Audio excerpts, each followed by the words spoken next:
Lesson 2. Who is God? Paragraph 1. Why should we worship God?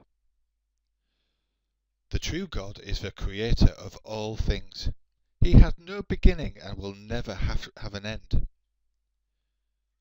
Psalms chapter 90 verse 2 reads, Before the mountains themselves were born, you proceeded to bring forth, as with labour pains, the earth and the productive land. Even from time indefinite to time indefinite, you are God.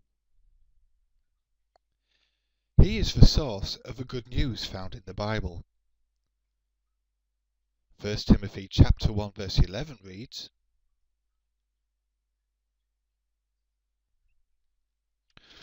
According to the glorious good news of a happy God, with which I was entrusted.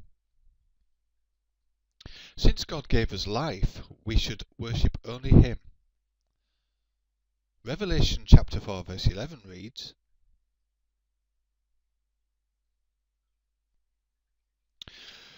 You are worthy, Jehovah, even our God, to receive the glory and the honour and the power, because you created all things, and because of your will they existed and were created.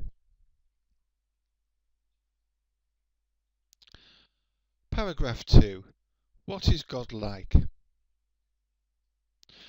No human has ever seen God, because he is a spirit, which means that he is a higher form of life than the physical creatures who live on earth. John chapter 1 verse 18 reads,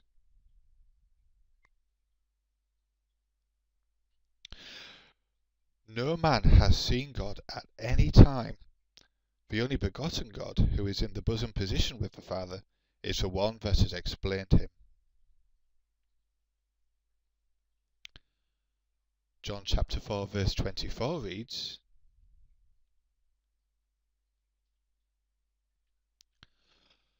God is a spirit, and those worshipping him must worship with spirit and truth.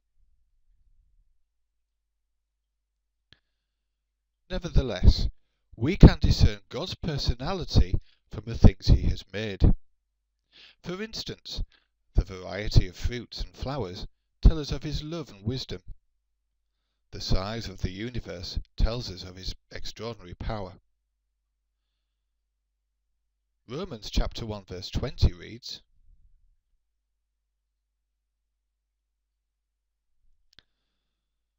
For his invisible qualities are clearly seen from the world's creation onward, because they are perceived by the things made, even his eternal power and godship, so that they are inexcusable.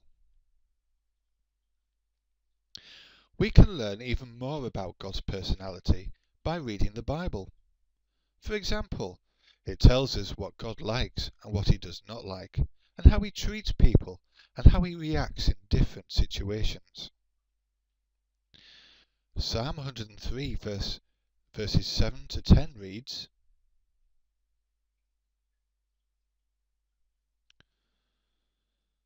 He made known his ways to Moses, his dealings even to the sons of Israel.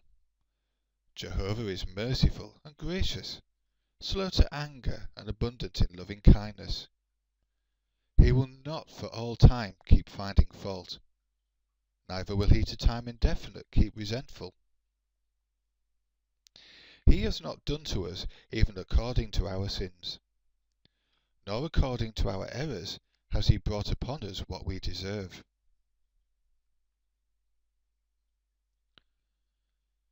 Paragraph 3. Does God have a name?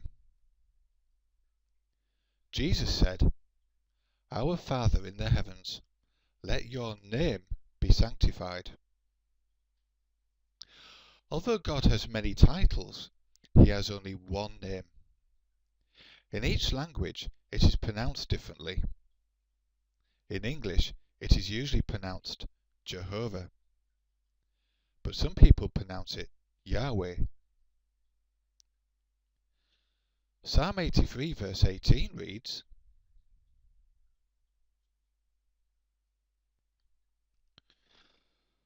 the people may know that you, whose name is Jehovah, you alone are the Most High over all the earth. God's name has been taken out of many Bibles and replaced with the titles Lord or God. But when the Bible was written, it contained God's name some 7,000 times.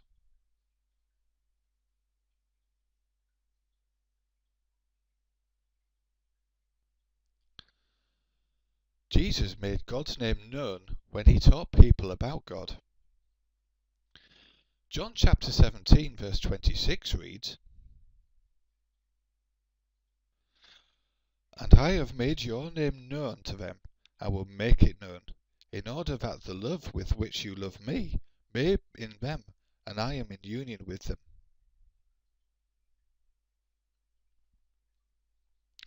Paragraph 4. Does Jehovah care about us? Does widespread suffering mean that Jehovah is a God who does not care about us? Well, some people claim that he makes us suffer to test us, but this is not true. James chapter 1 verse 13 reads,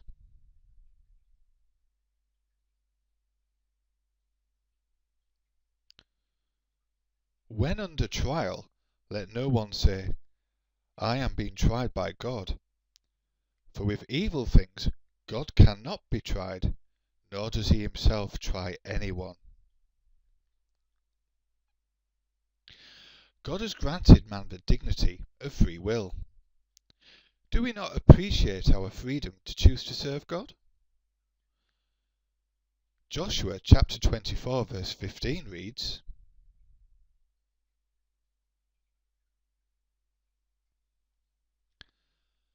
"Now if it is bad in your eyes to serve Jehovah, choose for yourselves today whom you will serve, whether the gods that your forefathers, who were on the other side of the river, served, on the gods of the Amorites in whose land you are dwelling. But as for me and my household, we shall serve Jehovah."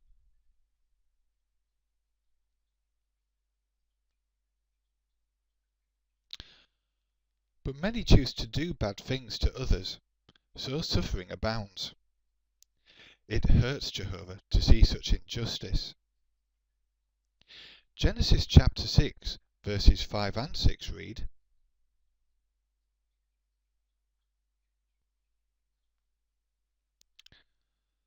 "Consequently, Jehovah saw that the badness of man was abundant in the earth, and every inclination of the thoughts of his heart was only bad all the time. And Jehovah felt regret that he had made men in the earth, and he felt hurt at his heart.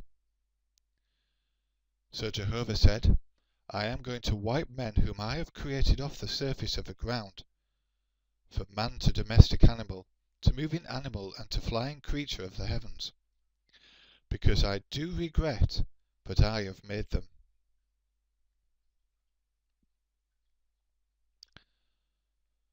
Jehovah is a God who cares about us.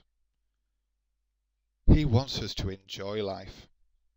Soon he will eliminate suffering and those who cause it. Meanwhile, he has good reason to allow suffering for a limited time. In Lesson 8, we will learn what that reason is.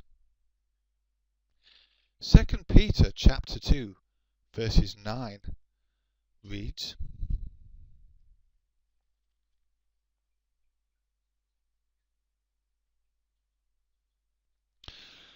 "Jehovah knows how to deliver people of godly devotion out of trial, but to reserve unrighteous people for the day of judgment to be cut off.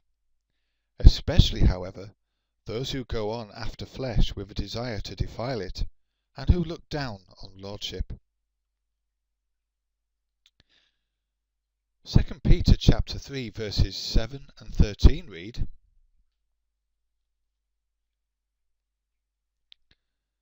"But by the same word the heavens and the earth that are now stored up for fire are being reserved for the day of judgment and of destruction of the ungodly men."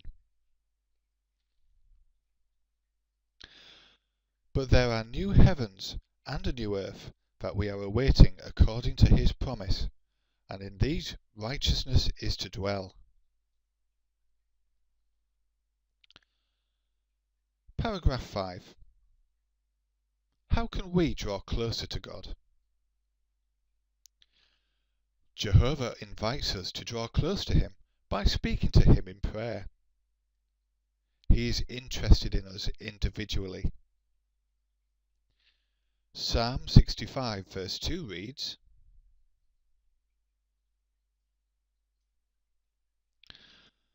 O hearer of prayer, even to you people of all flesh will come.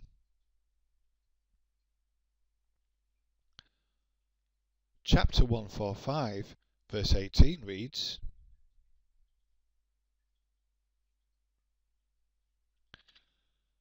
Jehovah is near to all those calling upon him, to all those who call upon him in trueness.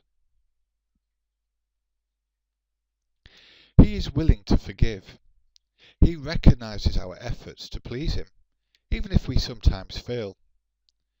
So despite our imperfection, we really can enjoy a close relationship with God. Psalm 103 verses 12 to 14 read,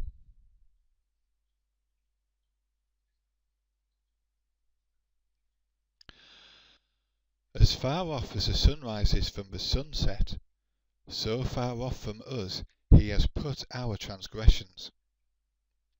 As a father shows mercy to his sons, Jehovah has shown mercy to those fearing him.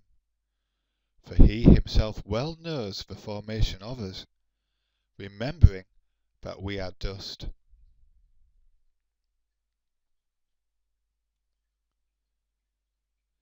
James chapter 4 verse 8 reads,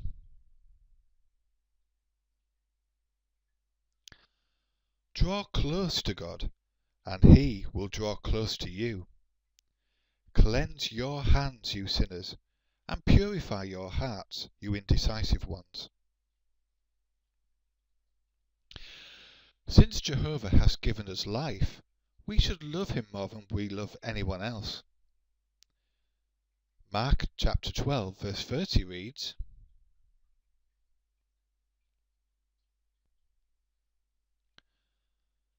And you must love Jehovah your God with your whole heart, and with your whole soul, and with your whole mind, and with your whole strength. As you express your love for God by learning more about him and doing as he asks, you will draw ever closer to him.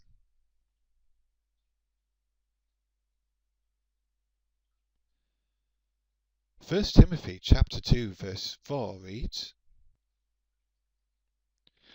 Whose will is that all sorts of men should be saved and come to an accurate knowledge of truth. 1 John 5:3 reads,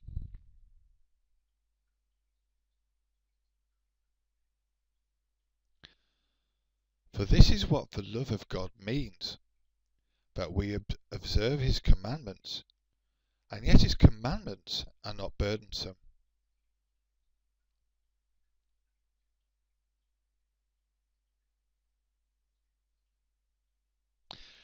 If you would like a free home Bible study at a time and place to suit you, please navigate to jw.org. Thank you for listening.